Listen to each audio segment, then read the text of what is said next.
Derrière le géant au sourire rassurant, l'enfance, les blessures invisibles et la solitude intérieure. Pendant des décennies, Bud Spencer a incarné à l'écran la force tranquille, la justice populaire à coups de poing bon enfant, le rire franc et rassurant. Pour des millions de spectateurs à travers le monde, il était ce géant bienveillant, indestructible, presque invulnérable. Pourtant, derrière cette image iconique se cachait une vie intérieure marquée par la douleur, la mélancolie et un sentiment d'inadéquation profonde. Un enfant trop grand dans un monde trop étroit. Carlo Pedersoli, futur Bud Spencer, naît dans une Italie encore secouée par les séquelles économiques et sociales de l'entre-deux-guerres. Très tôt, il se distingue physiquement. Il est plus grand, plus massif, plus lent que les autres enfants. Ce qui pourrait sembler anodin devient rapidement une source de malaise. À l'école, Carlo ne se sent pas à sa place. Il comprend vite, mais s'ennuie. Il observe plus qu'il ne participe.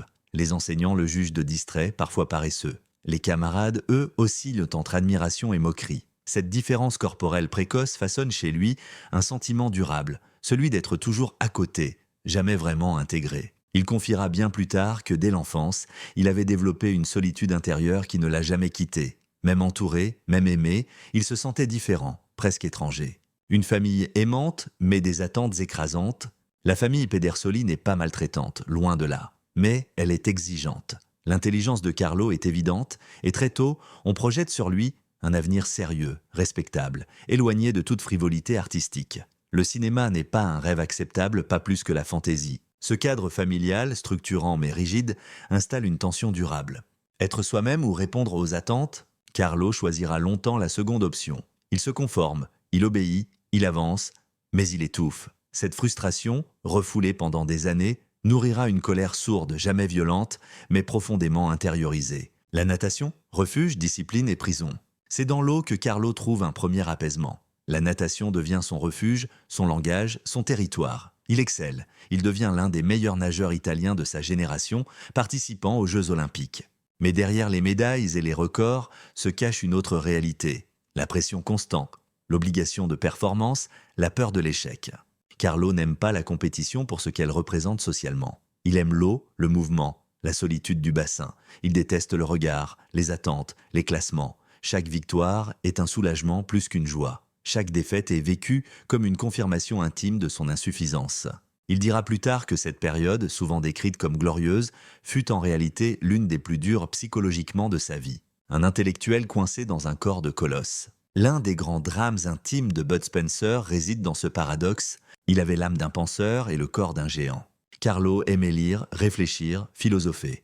Il parlait plusieurs langues, s'intéressait à la théologie, à la science, à la politique. Pourtant, partout où il allait, on ne voyait que son gabarit.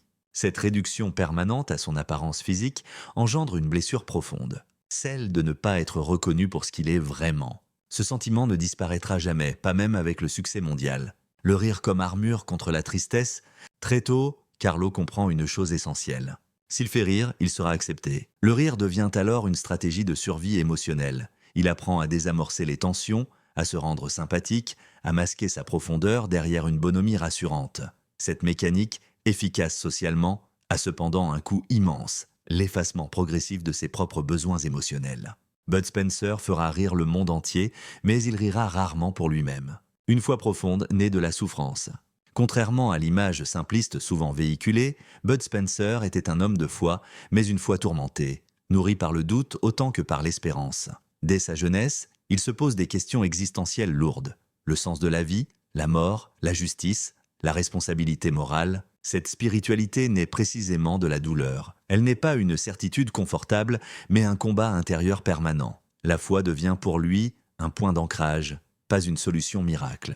Les premières fissures d'un destin hors norme, à la fin de cette jeunesse marquée par la discipline, le renoncement et le silence émotionnel, Carlo Pedersoli est déjà un homme fatigué intérieurement, bien avant de devenir célèbre. Il a appris à tenir debout, à avancer, à performer. Mais il n'a jamais appris à se déposer, à être vulnérable. Ce déséquilibre structurel sera le terreau de tout ce qui suivra. Le cinéma, le succès, l'amitié avec Terence Hill, mais aussi la solitude, le sentiment d'imposture et une tristesse chronique soigneusement dissimulée. Le succès comme malédiction, quand Bud Spencer devient une icône malgré lui, Lorsque le cinéma entre dans la vie de Bud Spencer, il ne s'agit ni d'un rêve d'enfant ni d'une vocation profonde. Bien au contraire. Cette irruption du 7e art ressemble davantage à un accident de parcours, une bifurcation imprévue sur une route déjà tracée par la natation, les études et une certaine idée de la respectabilité. Pourtant, ce détour deviendra une prison dorée. Un triomphe mondial vécu intérieurement comme une contrainte psychologique lourde,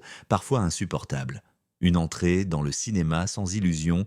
À la fin de sa carrière sportive, Carlo Pedersoli cherche avant tout la stabilité. Il a une famille, des responsabilités, une vision très concrète de la vie. Le cinéma lui apparaît d'abord comme un travail temporaire, une opportunité financière, rien de plus. Il accepte ses premiers rôles sans passion, presque avec détachement. Il observe les plateaux avec curiosité, mais aussi avec distance. Il ne se sent pas acteur, encore moins star, il se voit comme un homme de passage, là par hasard. Ce rapport pragmatique au métier ne changera jamais vraiment, même au sommet de la gloire. La naissance d'un duo mythique et d'une étiquette étouffante. La rencontre avec Terence Hill marque un tournant décisif. À l'écran, l'alchimie est immédiate. Le contraste fonctionne à merveille, le géant taciturne face au blond agile et malicieux. Le public adore, les producteurs comprennent ce vite qu'ils tiennent une formule en or. Mais là où le monde voit une bénédiction, Bud Spencer commence à ressentir une première forme d'emprisonnement. Les rôles se répètent, les scénarios se ressemblent, les personnages se figent. Il n'est plus Carlo Pedersoli, il n'est même plus vraiment Bud Spencer. Il est devenu un archétype. Cette réduction identitaire lui pèse énormément. Il sait qu'il pourrait jouer autrement, plus profondément, plus sobrement. Mais le système ne le veut pas ainsi. Le rire du public, le silence de l'homme, chaque film est un succès. Chaque sortie est un événement. Les salles sont pleines, les enfants rient, les familles applaudissent. Pourtant, derrière ce triomphe populaire se cache une vérité moins reluisante. Bud Spencer ne se reconnaît pas dans l'image que le public adore. Il comprend très tôt que ce rire qu'il provoque n'est pas un échange, mais une projection. Les spectateurs ne rient pas avec lui, ils rient de lui, de ce personnage figé, rassurant, presque caricatural. Cette prise de conscience crée une distance émotionnelle. Il joue, il exécute, il assure le spectacle, mais intérieurement, il se retire. Le succès mondial et la solitude amplifiée. Avec la renommée internationale viennent les voyages, les interviews, les sollicitations permanentes. Bud Spencer devient un visage universel, reconnu en Europe, en Amérique latine, en Afrique. Et pourtant, jamais il ne s'est senti aussi seul. La célébrité n'efface pas la solitude, elle l'amplifie. Elle empêche la sincérité, complique les relations, rend chaque rencontre suspecte. Qui s'intéresse à l'homme, qui s'intéresse à l'icône? Bud Spencer avouera plus tard qu'il avait très peu d'amis véritables et que cette réalité ne lui pesait pas socialement, mais profondément sur le plan existentiel. Une relation complexe avec Terence Hill. Contrairement aux fantasmes du public, leur relation n'était ni fusionnelle ni conflictuelle. Elle était professionnelle, respectueuse, distante. Terence Hill incarnait ce que Bud Spencer n'était pas. Léger, instinctif, à l'aise avec l'image et la célébrité. Cette différence, loin de créer une rivalité, renforçait chez Bud Spencer un sentiment d'inadéquation. Il se comparait, se jugeait sévèrement, se demandait souvent pourquoi lui, avec son tempérament grave et introspectif, se retrouvait enfermé dans des rôles comiques. La colère muette contre l'industrie du cinéma, Bud Spencer n'a jamais attaqué frontalement le système. Il n'était pas un homme de scandale, mais intérieurement, il nourrissait une amertume lucide envers une industrie qui ne voyait en lui qu'un outil rentable. Il refusait de nombreux projets, parfois incompris, parfois jugés arrogants. En réalité, ces refus étaient des tentatives désespérées de reprendre le contrôle de son identité artistique. Quand le succès devient une dette, plus les films rapportaient, plus Bud Spencer se sentait redevable. Redevable envers le public, envers les producteurs, envers l'image qu'il avait contribué à construire malgré lui. Il ne pouvait pas décevoir, il ne pouvait pas changer, il ne pouvait pas arrêter. Cette obligation morale qu'il s'imposait à lui-même devient un poids psychologique considérable. Il joue encore et encore, alors qu'au fond de lui, l'envie s'éteint progressivement. Un homme prisonnier de son propre mythe, à ce stade de sa vie, Bud Spencer est tout ce qu'un acteur peut rêver d'être, sauf heureux. Il est célèbre, riche, aimé, respecté, mais il est aussi incompris, enfermé, émotionnellement isolé. Le mythe a dévoré l'homme. Après les applaudissements, vieillesse, regret et la lente réconciliation avec soi-même. Lorsque les caméras s'éteignent et que les salles de cinéma se vident, il ne reste plus que l'homme. Pour Bud Spencer, cette phase tardive de la vie fut la plus silencieuse, mais aussi la plus douloureusement lucide. Loin des coups de poing chorégraphiés et des rires tonitruants, Carlo Pedersoli entra dans une période d'introspection profonde, marquée par le vieillissement, les renoncements et une vérité qu'il ne pouvait plus fuir. Le succès n'avait jamais comblé le vide intérieur. Le retrait progressif, quitter sans jamais vraiment partir. Bud Spencer n'a jamais annoncé officiellement sa retraite. Il s'est simplement retiré, lentement, presque en s'excusant. Cette disparition discrète reflète parfaitement son rapport à la célébrité. Il ne voulait ni adieu grandiloquent, ni célébration publique. En réalité, il était déjà fatigué depuis longtemps, fatigué de jouer le même rôle, fatigué d'être attendu, fatigué d'être aimé pour une image figée. Le cinéma, autrefois perçu comme une opportunité pratique, était devenu une source d'usure émotionnelle. Le corps, ancien allié devenu rappel cruel du temps, le corps de Bud Spencer, jadis symbole de puissance, devient avec l'âge un territoire de souffrance. Les douleurs chroniques, les limitations physiques, les séquelles de décennies de sport et de tournage pèsent lourdement sur son moral. Pour un homme dont l'identité publique reposait en grande partie sur la force physique, cette transformation est particulièrement violente sur le plan psychologique. Il ne s'agit pas seulement de vieillir, il s'agit de perdre ce que le monde attend de vous, les regrets silencieux d'une carrière incomplète. Contrairement à ce que l'on pourrait croire, Bud Spencer ne regrettait pas tant ce qu'il avait fait que ce qu'il n'avait jamais osé tenter. Il rêvait de rôles plus sombres, plus dramatiques, plus introspectifs. Il aurait voulu explorer des personnages complexes, fragiles, contradictoires. Mais le système ne lui en a jamais laissé l'occasion, ou peut-être n'a-t-il jamais eu la force de l'exiger. Ce regret artistique, discret mais profond, revient souvent dans ses dernières interviews sous forme de phrases simples, presque résignées. « J'aurais pu faire autre chose, mais ce n'était pas ce que l'on voulait de moi. » La musique et l'aviation, refuge tardif de l'âme.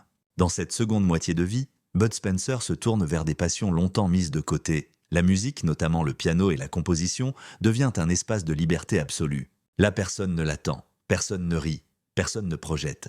Il retrouve également son amour pour l'aviation, symbole ultime de ce qu'il a toujours cherché. La hauteur, la distance, le silence. Ces activités ne le rendent pas euphorique, mais elles l'apaisent. Et pour lui, c'est déjà immense. La foi comme ultime dialogue intérieur, avec l'âge, sa foi évolue. Elle devient plus dépouillée, moins intellectuelle, plus intime. Bud Spencer ne cherche plus de réponses universelles. Il cherche simplement à faire la paix avec lui-même. Il parle souvent de la mort, sans peur, mais avec gravité. Non pas comme une délivrance, mais comme une fin naturelle, presque logique. Cette acceptation n'est pas joyeuse, mais elle est sereine. La relation au public, gratitude sans illusion. Bud Spencer a toujours été reconnaissant envers son public. Mais dans ces dernières années, cette gratitude est teintée d'une lucidité presque mélancolique. Il sait que beaucoup ne verront jamais l'homme derrière le personnage. Il sait aussi que cela n'a plus d'importance. Il accepte enfin que l'on puisse aimer une image sans jamais connaître l'âme qui l'a portée. La solitude choisie. Contrairement aux périodes plus jeunes de sa vie, la solitude de la vieillesse est assumée. Elle n'est plus subie. Bud Spencer choisit le calme, les cercles restreints, les conversations profondes. Il n'a plus besoin de séduire ni de rassurer. Cette solitude devient même une forme de liberté tardive. Un homme enfin réconcilié, sans triomphe. Il n'y a pas de grande révélation finale, pas de bonheur éclatant, pas de rédemption spectaculaire. Il y a simplement un homme âgé, lucide, parfois triste, parfois paisible, qui regarde sa vie avec honnêteté. Bud Spencer n'a pas vaincu ses démons, mais il a cessé de les fuir. La mort, l'héritage et la vérité que nous n'avons jamais voulu voir. La disparition de Bud Spencer ne fut pas un choc brutal, mais une onde lente, profonde, presque silencieuse. Lorsqu'il s'éteint, le monde réagit avec une émotion sincère, mais aussi avec une étonnante simplicité. On pleure l'icône, on célèbre le colosse, on diffuse des scènes cultes, on rit encore une fois. Pourtant, derrière cet hommage collectif, une question demeure, lancinante et inconfortable. Avons-nous réellement compris l'homme que nous honorions ? Une mort sans drame, mais chargée de sens. Bud Spencer meurt comme il a vécu, sans bruit, sans mise en scène, sans désir d'attirer l'attention. Les communiqués sont sobres, les proches discrets. Rien ne ressemble à un adieu spectaculaire. Et c'est précisément là que réside la cohérence de toute son existence. Il n'a jamais voulu être une légende. Il n'a jamais cherché l'éternité. Il a simplement accepté que sa trajectoire, avec ses paradoxes, s'achève. Cette mort paisible contraste violemment avec les personnages invincibles qu'il incarnait. Et ce contraste force à regarder autrement l'ensemble de sa vie. Les hommages, un amour massif mais incomplet.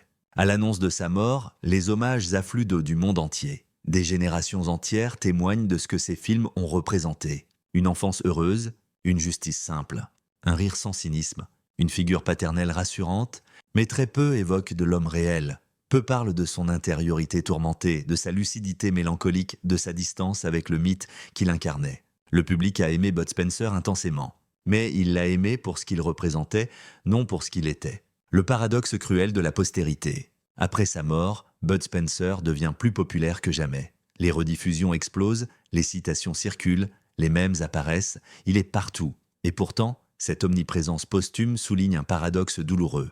Il est célébré pour l'image qu'il a enfermée toute sa vie. Ce que le public exalte aujourd'hui est précisément ce qui l'a longtemps empêché d'être reconnu dans sa complexité. Il n'y a pas d'injustice volontaire ici, mais il y a une méprise collective.